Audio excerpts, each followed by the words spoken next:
Okay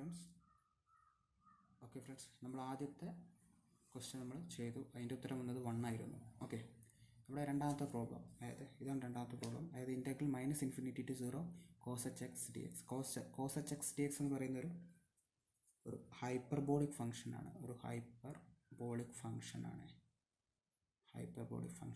okay, നമുക്കിത് evaluate ചെയ്യാം. ഇത് integrals of the form -∞ to 0 cos h x dx. അതായത് ഇവിടെ ലോവർ ലിമിറ്റാണ് ഇൻഫിനിറ്റിയിലേക്ക് ടെൻഡ് ചെയ്യുന്നത്. That is okay. അതായത് ഫസ്റ്റ് കേസാണ് നമ്മൾ ചർച്ച ചെയ്ത ഫസ്റ്റ് കേസ് ആയിരുന്നു.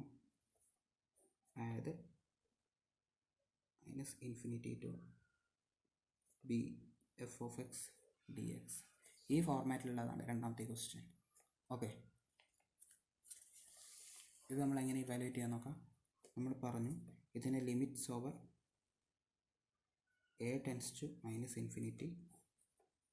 integral a to b f of x dx എന്ന് എനിക്ക് മാറ്റി എഴുതാം. അതായത് ഇവിടെ അപ്പർ ലിമിറ്റ് b തന്നെയാണ്, ലോവർ ലിമിറ്റ് -∞ പകരം ഞാൻ a പുട്ട് ചെയ്തു. അത് കോംപ്ലിക്കേറ്റ് ചെയ്യാൻ, അത് റെഡിയാക്കുന്നതിന് വേണ്ടി ഞാൻ ലിമിറ്റ് a tends to -∞ ആദ്യം കൊടുത്തു. ഓക്കെ, നമുക്ക് തന്നിരിക്കുന്ന പ്രോബ്ലം ഈ ഫോർമാറ്റിൽ നിന്നാണ്. ഓക്കെ, ഇതിന് നമുക്ക് ഈ ഫോർമാറ്റിലേക്ക് മാറ്റണം.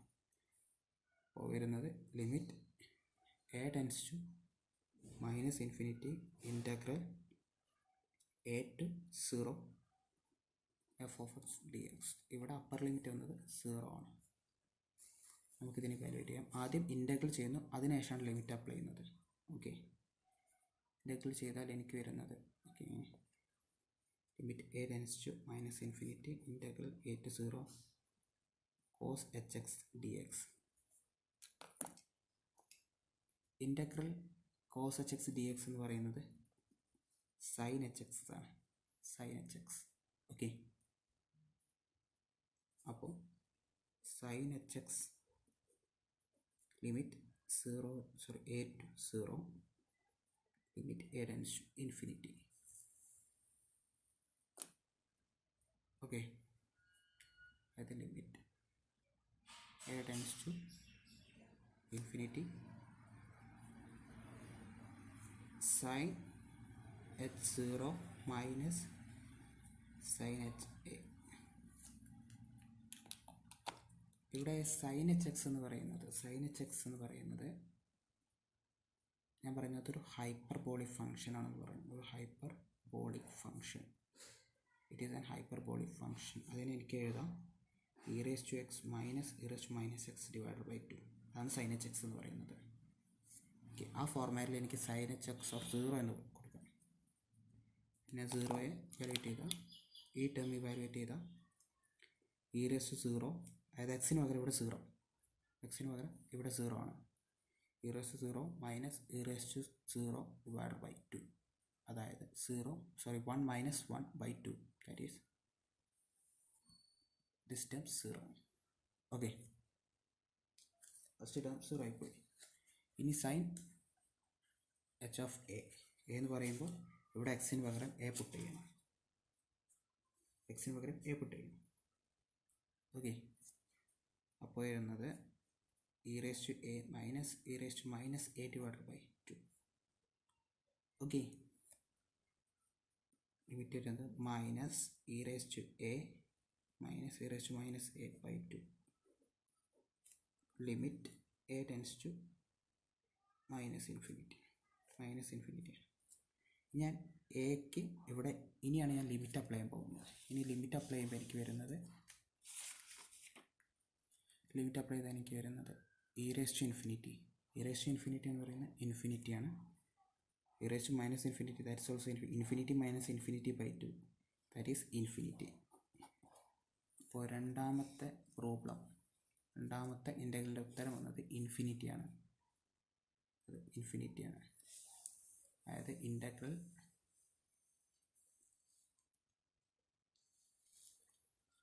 -∞ to 0 cos h x dx. അതിൻ്റെ ഉത്തരം വന്നത് ഇൻഫിനിറ്റിയാണ്. ഓക്കെ, ഇനി ഞാൻ പറയാൻ പോകുന്നത് കൺവേർജൻ ആൻഡ് ഡൈവേർജൻ എന്താണെന്നാണ്. ഒരു ഇൻ്റഗ്രൽ എപ്പോഴാണ് കൺവേർജൻ്റ് ആവുകയെന്ന് വെച്ചാൽ അതിൻ്റെ ഇൻ്റഗ്രലിൻ്റെ വാല്യൂ ഫൈനൈറ്റ് ആണെങ്കിൽ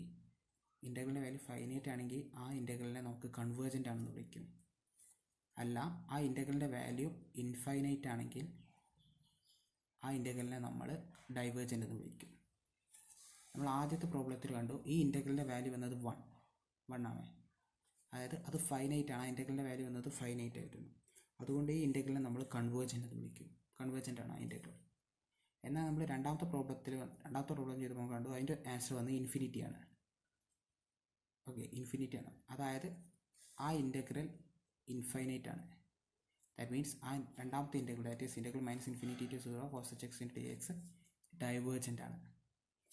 ഇൻ്റഗ്രലിൻ്റെ വാല്യൂ ഫൈനൈറ്റ് ആയതുകൊണ്ട് ഇത് കൺവേർജൻ്റ് ആണ്. എന്നാൽ രണ്ടാമത്തെ ഇൻ്റഗ്രലിൻ്റെ വാല്യൂ ഇൻഫൈനൈറ്റ് ആയതുകൊണ്ട് ഈ ഇൻ്റഗ്രൽ ഡൈവേർജൻ്റ് ആണ്. ഓക്കെ, നോക്കാം അടുത്ത പ്രോബ്ലം.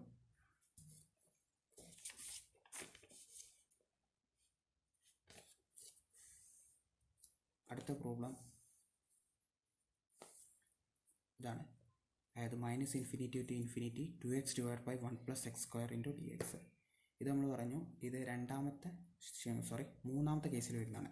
അതായത് രണ്ട് ലിമിറ്റ്സും ഇൻഫിനിറ്റിയിലേക്ക് വരുന്ന കണ്ടീഷൻ. അതായത് integral -∞ to f of x dx.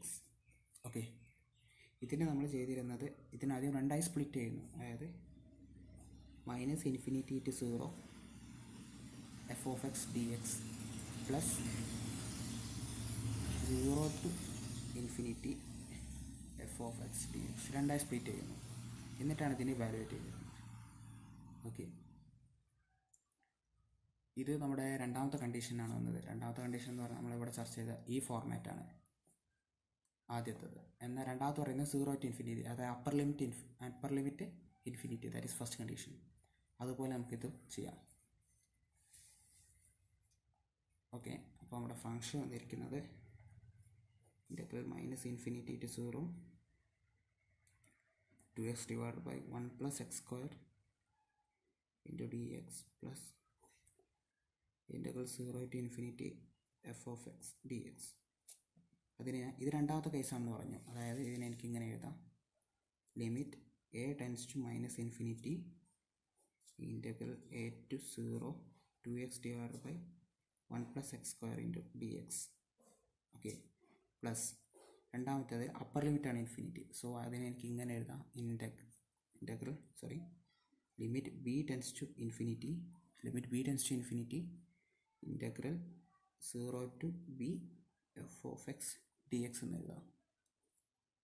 Okay, that is integral 2x / 1 + x². അതിൻ്റെ ഉത്തരം എന്ന് പറയുന്നത് എനിക്കിതിനെ താഴത്തെ ഈ 1 + x² ഞാൻ t എന്ന് വിളിച്ചാൽ ദാറ്റ് ഈസ് 2x dx. ഇതിനെ ഡിഫറൻഷ്യേറ്റ് 2x dx = dt എന്ന് വരും. അതിനെ ഇതിൽ അപ്ലൈ ചെയ്താൽ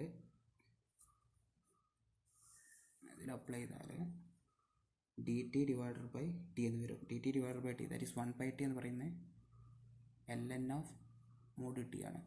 ln of t log mod t or ln of t. Okay, അപ്പോൾ ഈ ഇൻ്റഗ്രലിൻ്റെ വാല്യൂ വന്നത് ln of t ആണ്. അങ്ങനെയാണെങ്കിൽ ഇതിനെ എങ്ങനെ എഴുതാം? ln of x എന്ന് എഴുതാം. Limits are a to 0 and the limit a tends to -∞ plus limit b tends to infinity ln of x. Limits are 0 to b. ഇനി ആദ്യം ലിമിറ്റ് അപ്ലൈ ചെയ്താൽ എനിക്ക് വരുന്നത് ln of 0 minus ln of a plus limit b tends to infinity ln of b minus ln of 0. Limit a tends to -∞. Okay, ഒരു condition വന്നത്.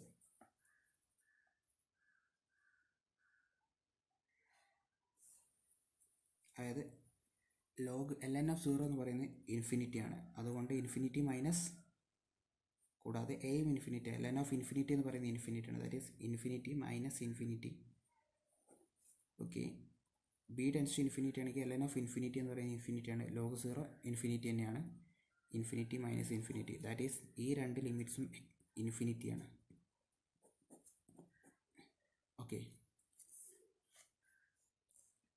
അപ്പോൾ നമുക്ക് ഈ ഇൻ്റഗ്രലിൻ്റെ അങ്ങനെയാണ് നമുക്ക് ഈ ഇൻ്റഗ്രലിന് എന്ത് പറയാം, അങ്ങനെയാണെങ്കിൽ നമുക്ക് ഈ ഇൻ്റഗ്രൽ ഇൻഫിനിറ്റിയാണ്, ദാറ്റ് ഈസ് ഇത് ഡൈവേർജൻ്റ് ആണെന്ന് പറയാം. കാരണം ഈ ഇൻ്റഗ്രലിൻ്റെ വാല്യൂ വന്നത് ഫൈനൈറ്റ് അല്ല, ഇൻഫൈനൈറ്റ് ആണ്. ഇൻഫൈനൈറ്റ് ആണ് പറഞ്ഞ് ഒരു ഇൻ്റഗ്രലിൻ്റെ വാല്യൂ ഇൻഫൈനൈറ്റ് ആണെങ്കിൽ ആ ഇൻ്റഗ്രൽ നമുക്ക് ഡൈവേർജൻ്റ് എന്ന് പറയാം. അങ്ങനെയാണെങ്കിൽ ഈ ഇൻ്റഗ്രൽ ഇവിടെ ഡൈവേർജൻ്റ് ആണ്.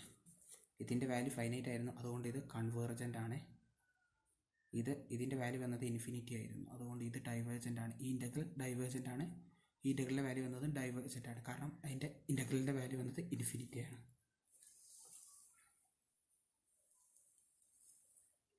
ഇത്തരം കണ്ടീഷനിൽ നമ്മളൊരു ഇൻ്റഗ്രൽ കൺവേർജൻ്റോ ഡൈവേർജൻ്റോ പറയുന്നൊരു കണ്ടീഷനുണ്ട്. ഇവിടെ രണ്ട് ഇൻ്റഗ്രലാണ്, നമ്മൾ ഇതിനെ രണ്ട് ഇംപ്രോപ്പർ ഇൻ്റഗ്രൽസ് ആക്കി സ്പ്ലിറ്റ് ചെയ്തു. ഈ ആദ്യത്തെ ഇൻ്റഗ്രലും രണ്ട് ഇൻ്റഗ്രൽസ്, ഇതും കൺവേർജൻ്റ് രണ്ടും കൺവേർജൻ്റ് ആണെങ്കിൽ മാത്രമേ ഈ ഇൻ്റഗ്രലിനെ കൺവേർജൻ്റ് എന്ന് പറയാൻ പറ്റൂ. അതായത് ഒന്ന് കൺവേർജൻറ്റും ഒന്ന് ഡൈവേർജൻറ്റും ആണെങ്കിൽ നമുക്ക് ഇതിനെ കൺവേർജൻ്റ് എന്നോ ഡൈവേർജൻ്റ് എന്ന് പറയാൻ പറ്റില്ല. രണ്ടും കൺവേർജൻ്റ് ആണെങ്കിൽ ഇതിനെ കൺവേർജൻ്റ് എന്ന് പറയാം, രണ്ടും ഡൈവേർജൻ്റ് ആണെങ്കിൽ ഇതിനെ ഡൈവേർജൻ്റ് ആണെന്ന് പറയാം. ഒന്ന് കൺവേർജൻറ്റും ഒന്ന് ഡൈവേർജൻറ്റും വന്നാൽ ഈ ഇൻ്റഗ്രൽ കൺവേർജൻ്റ് ആണോ ഡൈവേർജൻ്റ് ആണോ നമുക്ക് പറയാൻ പറ്റില്ല. ഇതിനെ കൺവേർജൻ്റ് എന്ന് പറയുകയാണെങ്കിൽ രണ്ടും കൺവേർജൻ്റ് ആയിരിക്കണം, രണ്ട് ഇൻ്റഗ്രൽ ഉണ്ടാവും. ഇതിനെ ഡൈവേർജൻ്റ് എന്ന് വിളിക്കണമെങ്കിൽ രണ്ടും ഡൈവേർജൻ്റ് ആയിരിക്കണം. അല്ല, ഇത് കൺവേർജൻറ്റും ഇത് ഡൈവേർജൻറ്റും വന്നാൽ ഇതിനെ നമുക്ക് കൺവേർജൻ്റ് എന്നോ ഡൈവേർജൻ്റ് എന്നോ പറയാൻ പറ്റില്ല.